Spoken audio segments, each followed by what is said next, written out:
Сега, чувам внимателно. Обясни ми се.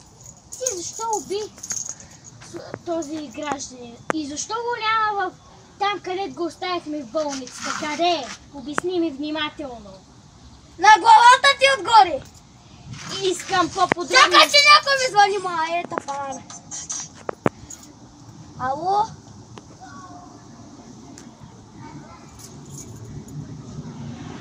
Полицая?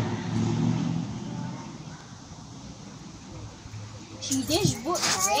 ти, дайте, дай. Нямаш право за такива работи в затвора.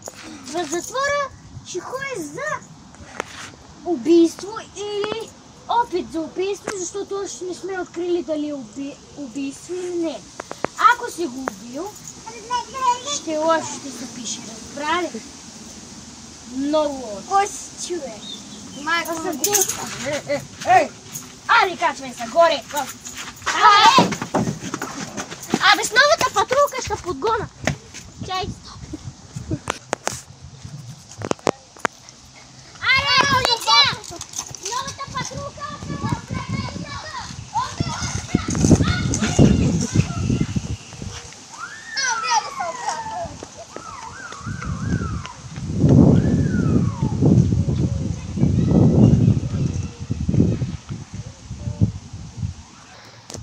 Така продължава да записва.